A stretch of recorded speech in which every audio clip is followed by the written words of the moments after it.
Hello, and welcome to the 10th episode of Airway Mapping Made Easy, the video tutorial series where I share how to convert a CT thorax into a hand-drawn airway map for bronchoscopy. I'm Pip, an interventional pulmonologist from Woodlands Health, Singapore. And today is a special episode as this is our 200th subscriber edition. Thanks to everyone for tuning in. So today, this is a version of a talk I gave for the bronchoscopy workshop at the Southeast Asian Thoracic Society meeting 2025 in Bali. And I thought this would be a great opportunity for us to delve deeper into the topic and share more about how we can use the Radial EBUS. As always, we will have a case on airway mapping, this time of the RB10, and I'll also include how we can use the right anterior oblique view on fluoroscopy.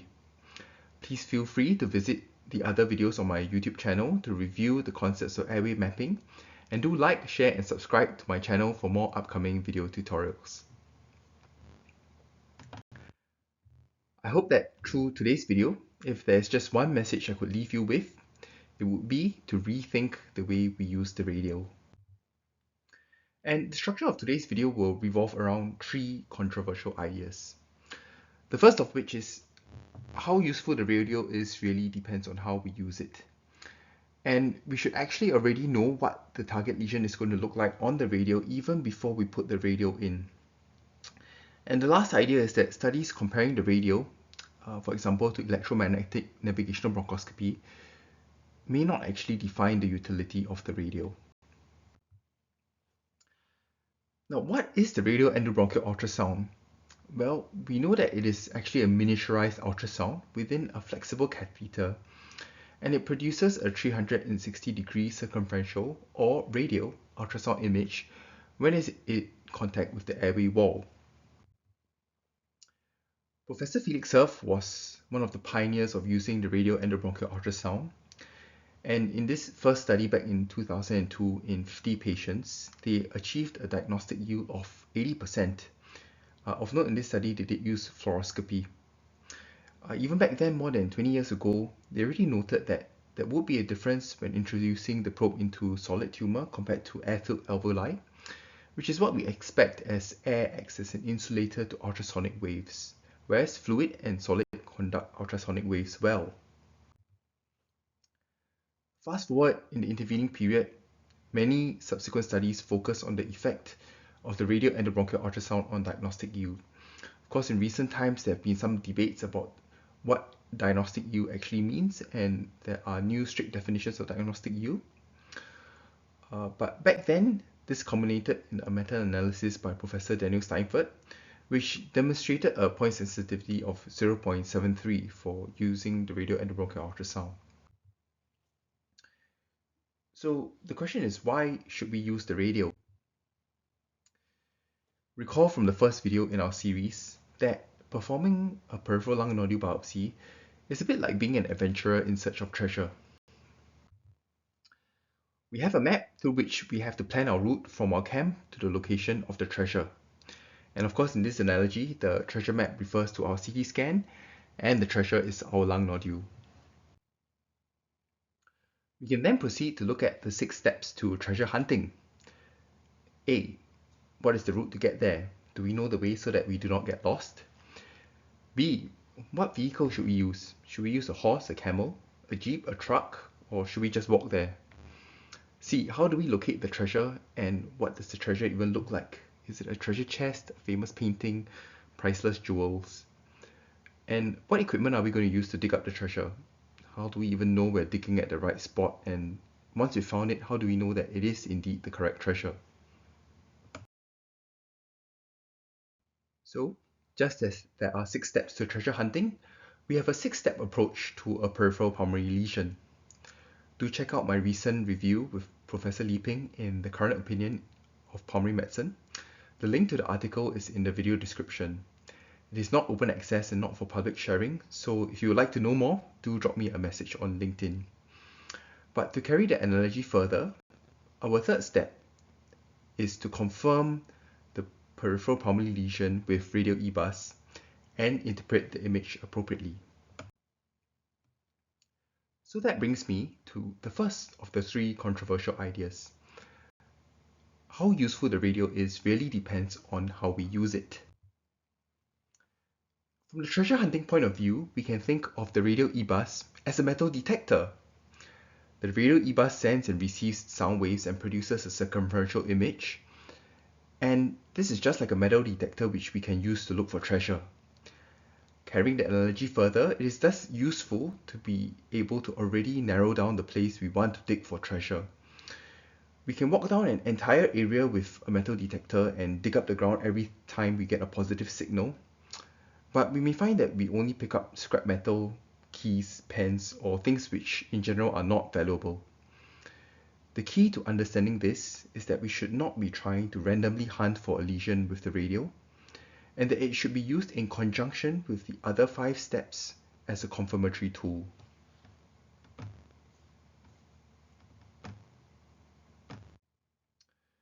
So, why should we use the radio, and what can the radio tell us?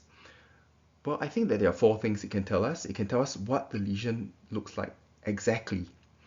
It can tell us what are the structures next to the lesion, how far away the lesion is from the preceding or the next bifurcation, and the exact position of the lesion in relation to the airway wall.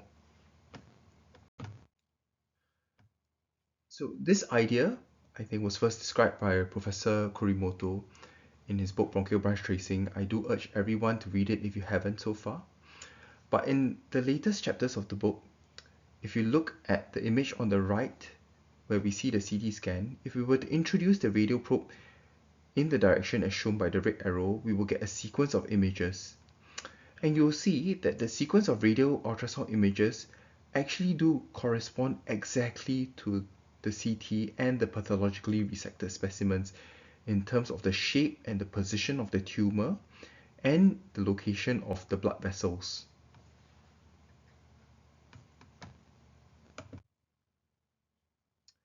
We also do know from the book Endobronchial Ultrasonography by Prof. Kurimoto again, together with Professor David Fielding and others, that the radial endobronchial ultrasound can also show us many different internal structures, such as bleeding, calcifications, dilations of the bronchus, and multiple cysts.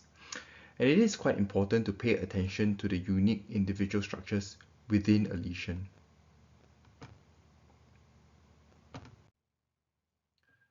Now, going back to our analogy of the Radial EBUS as a metal detector, it would be really helpful if we already knew what is the treasure we're looking for and what it actually looks like, so we know we have found the correct treasure. Is it diamonds? Is it jewelry? Or is it Bitcoin? And that brings us to the second idea. We should already know what the target lesion is going to look like on the radio, even before we put the radio in. For example, when we approach this cavity on CT, as shown on the left, we should know that we expect to see calcium at the bottom of the lesion with solid components around it and an air pocket. And so when we introduce the radio in, we should see exactly that. And if we withdraw our radio to the solid components, we should continue to see bigger, denser pockets of calcium, as well as dilated bronchi, which are also seen in the lesion. Now, the radio does have some limitations. Just as how a metal detector only detects metal, it is important to know the limitations of what the Radial EBUS can and cannot do. So we do know that ultrasound sees solid objects and water clearly, and other things may be less clear, in particular things like ground glass lesions. Also, the first time you introduce the radio is probably the best time, because when we probe the tumor, we may end up with bleeding. We may also introduce mucus or secretions, which may all obscure the image on the radio. The radio itself does not allow for real-time confirmation biopsy. We have to remove the radio before we can introduce our biopsy tools in. The fourth point is that just because the radio can reach the lesion does not mean that our tool can bend towards the lesion. And lastly, I will also touch on the fact that the radio has actually no standard interpretation. So in this paper in the ERJ in 2015, they described radial endobronchial ultrasound images for ground glass opacities, with the image on the left being normal and the image on the right meant to be a snowstorm appearance of a ground glass lesion. I really find ground glass lesions very challenging. to look at on radio endobronchial ultrasound. And in this 2020 paper in CHEST, they described the incidence of atelectasis which can develop during bronchoscopy, with A being normal and B, C, and D being various forms of atelectasis which can mimic the appearance of tumor. Going on to the point that even if we can reach a lesion with radio endobronchial ultrasound, we may not be able to biopsy it. So this was one of the patients of mine recently, where we can see that there is a lesion which is in the posterior segment of the right upper lobe. In the radial endobronchial ultrasound image, you can see the radial EBUS curves backwards towards the lesion, and we're able to get a nice image which corresponds to the shape of the lesion that we see. However, when I attempted to biopsy it, you can see that my biopsy tool is unable to curve backwards in the same direction, and certainly I know that I'm only biopsying air in this case. There are additional challenges in radio interpretation. What exactly is a concentric lesion, an eccentric lesion, or an adjacent lesion?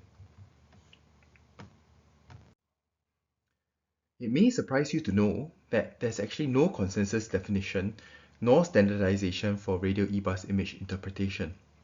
In this study in 2024, published in the Journal of Thoracic Disease, it was a survey of 10 interventional pulmonologists on 100 radial EBUS images, and they found that there was actually really high inter-observer variability, although the intra-observer variability was strong.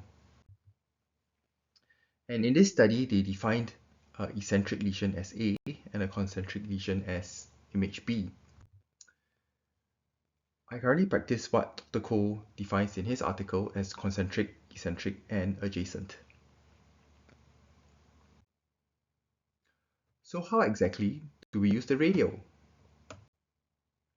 So I'll share quickly on how I use the radio pre-procedure. I think the first step is to know what the lesion is supposed to look like on radio. And we can draw or trace out the CT image using the CT scan, which is perpendicular to the airway. And I'll show an example of this in the case later. And we should also identify key structures such as the surrounding vascular structures or bronchograms or unique features of the lesion. Then we can also map out the position of the lesion in relation to the airway wall, the depth of the lesion in relation to the last bifurcation or next bifurcation. I then proceed on to measure the position of the radio in the guide sheath and the rest of the tools, and then plan for the expected fluoroscopy position and image. This slide is taken from Professor Korimoto's book, and preparing the guide sheath is of paramount importance because we do want to ensure that the position of the radial ultrasound, where we have captured the position of the lesion where we want to biopsy, that position needs to be exactly the same as our biopsy tool. And in order to do that, we'll need to position the ultrasound portion of the EBUS probe 5 millimeters from the tip of the metal edge of the guide sheath. This is so that the biopsy forceps will open at the same position. We should also do so similarly for any other tools we want to use, such as a PeriView flex needle or a brush. So during the procedure, I then introduce the radio in with the guide sheath and pay attention to the depth of the insertion. I look out for the expected radial image that I'm going to find. I position the radio at the most ideal position with the most concentric image where possible and mark the depth of the radio. I then capture the position of the radio on fluoroscopy and put it as my reference image. I mark the position on the fluoroscopy image itself, remove the radio, and then begin biopsies. So the moment you've all been waiting for, it's time for our case.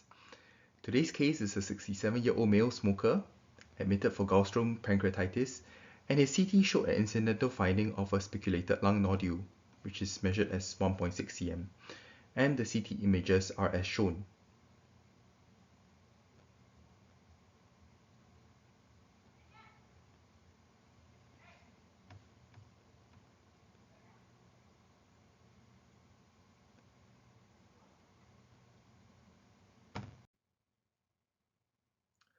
To recap, this is our framework on the 5 steps to airway mapping. We will go through this together step by step. And the first step is to locate the lung segment in which the lesion is located. Take a moment to rewind the video if you need to review the CT scan and lock in your answer. Yes, it is in the right lower lobe, specifically in the RB10 segment. We can then go on to the second step, which is to find the appropriate CT reconstruction. Recall from our first video that the first concept is that all airways travel in one of three general directions, either the cranial caudal, anterior posterior, or medial lateral directions. And in this case, if our airway travels in the cranial caudal direction, as shown by the straw and the teddy bear, using the axial view will help us to see it as a circle. During bronchoscopy, to enter the right lower lobe RB10 segment, we take a turn at the carina before we move in a cranial to caudal direction down into the lower lobe. The teddy bear on the right mimics the position of our patient during bronchoscopy.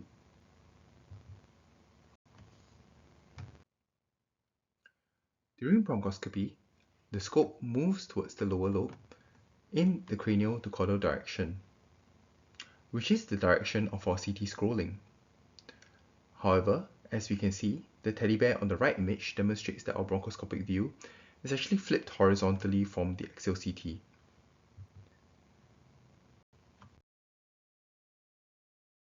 We thus have to flip our CT scan horizontally. However, we have to remember that we take a right turn at the carina. It means that our bronchoscopic view actually takes a 90 degrees turn to the left.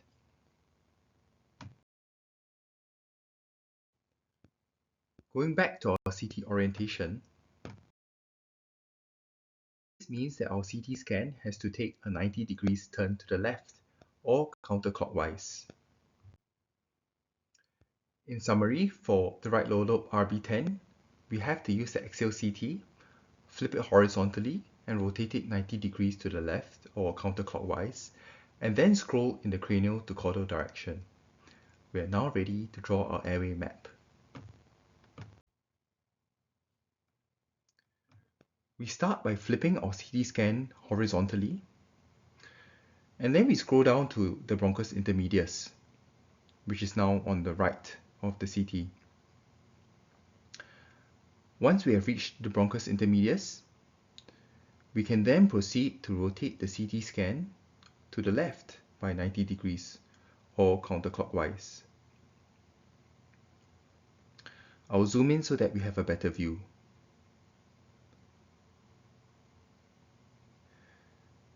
And of course, as usual, we start by scrolling the CT towards the nodule to identify the airway leading to the nodule.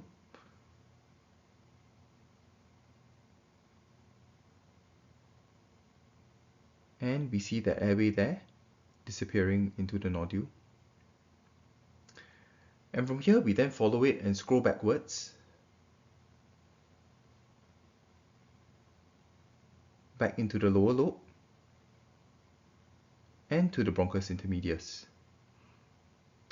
We start by drawing the bronchus intermedius with the middle lobe and the RB6, and we can see the middle lobe comes off at this angle, as shown, and the RB6 is at the top corner with a small hole like this, and we can draw the rest of the lower lobe.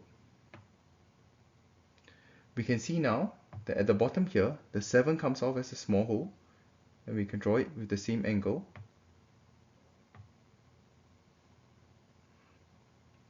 And then we see it splits off like this at this angle, and this is the 8, and this is where the 9 and 10 are.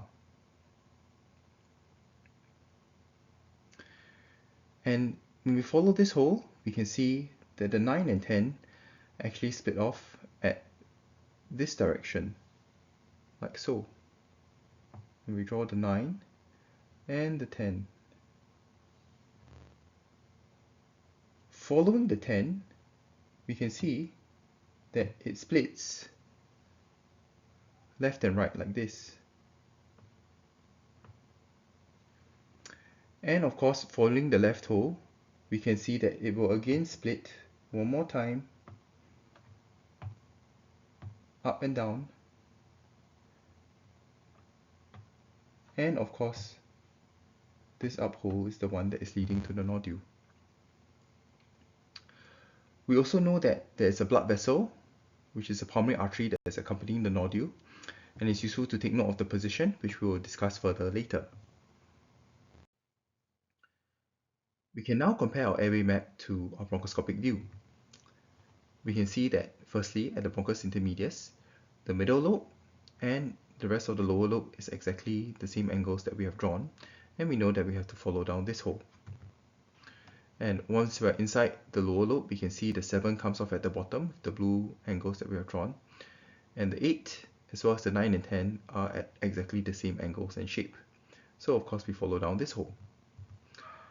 Again, this is demonstrating the 8 at the top as well as the 9 and 10 here. We can already see the split of the 9 and 10, which is the green angles, as what we have drawn. But we go in there first, and we see again the 9 and the 10, and already we can see that within the 10 it's going to split left and right. So we go into the 10, and because we are using a 1TH1100 scope, we can't go any deeper. We know that it splits left and right, and we have to follow the left hole, and you can just make out that it splits up and down, and we have to enter the top hole here. The tricky thing about this lesion is we can see that it's below the diaphragm, and it's rather hard to see the lesion on fluoroscopy. On the right, we have the normal AP view with our scope introduced, and we can just barely make out the lesion.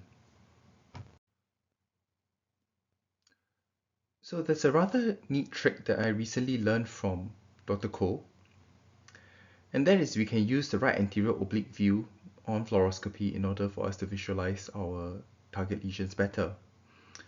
And the way that we can do this is to draw an angle measurement through the nodule, like so. And from here we can draw an angle measurement to try to avoid the diaphragm. And we can see that it gives us a value of 143 degrees. Now, what we need to do with this is to find out the angle at which we should position our fluoroscopy C-arm. And we can do this by calculating the angle in red here, which of course we know that dropping a straight line down, this forms 90 degrees. Because this obtuse angle is 143 degrees, that means that this small angle must be 37 degrees. And we just take 90 minus 37, and that gives us 53 degrees. So we know that we can position our fluoroscopy C-arm at a right anterior oblique 53 degree angle in order for us to better visualize the nodule.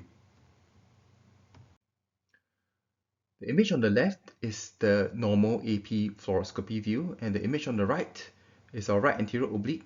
You can see that the nodule is better visualized now that the diaphragm is more out of the way. Now, if you recall, the second controversial idea was that we should already know what our target lesion is going to look like on the radial, even before we put the radial in. And we've talked about drawing our airway maps. What about drawing our expected radial EBUS images? We can use the CT scan to visualize exactly what our radial EBUS should look like. The CT scan slice we use is simply the one where the airway leading to the nodule appears as a circle, as this will give the exact same circumferential image as the radial.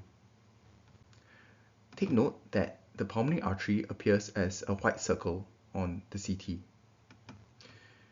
We can then proceed to invert the CT image, as shown, and adjust the contrast such that the pulmonary artery appears as black as possible, just as it would on the radial. And zooming in on the image, this is what we would expect to see. A pulmonary artery on the right and a lesion which is shaped like this. On the left is our fluoroscopy image where we have introduced the radial EBUS into the lesion. And you can see the radial EBUS is exactly as what we would have expected. Once again, this is a side-by-side of our expected radial EBUS image and the actual radial EBUS image obtained. We then proceed to perform forceps biopsies of the lesion and histology reviewed TTF1 positive non-small cell adenocarcinoma. Systematic mediastinal staging with EBUS showed no enlarged lymph nodes, and the patient is currently awaiting further staging scans with PET-CT and MRI brain. So the last controversial idea is that studies comparing the radio, for example, to electromagnetic navigational bronchoscopy, do not actually define the utility of the radio. So should we actually be using the radio as a measure of diagnostic yield? Well, there's a big challenge here because I hope I've shown that the way in which different people may use the radio may be different, and different operators may have different approaches to a peripheral pulmonary lesion. And because there's significant variations in practice even of navigating to a nodule, we cannot compare the direct use of a radio to ENB because they're not really accessing the same thing. And an ideal true comparison maybe would be to compare ENB to airway mapping with radio with guide sheath in the same patient. However, I'm not sure if that's possible to justify ethically and cost-wise. We do know in literature there's a difference between being able to localize a lesion and getting a diagnosis. And one possibility is that, well, areas of prior instrumentation can change what the image looks like and give false positive radio probe imaging. And basal atelectasis in obese patients can make radio ultrasound assessments difficult. However, as we've seen, if we do know what the lesion looks like, then we should expect to find the correct thing when we're looking at the radio. I do think that the radio is a valuable and useful tool. We already have data that shows that using the radio as part of a multi-step approach leads to excellent diagnostic use. Just look at any of the papers by Dr. Cole, which I would encourage all of you to read. I hope you will remember the message from today's video to rethink the way we use the radio. And I hope that the 3 controversial ideas which I've shared may not be so controversial after all. Thank you very much for joining me on today's tutorial, and I hope it stimulates you to think more about the tools we use and how we can use them. You can find me on LinkedIn and Instagram. Do message me if you have any comments, queries, or suggestions for future videos. Please do like, share, and subscribe to my video tutorial series so that you won't miss out on another episode of Airway Mapping Made Easy. Thank you.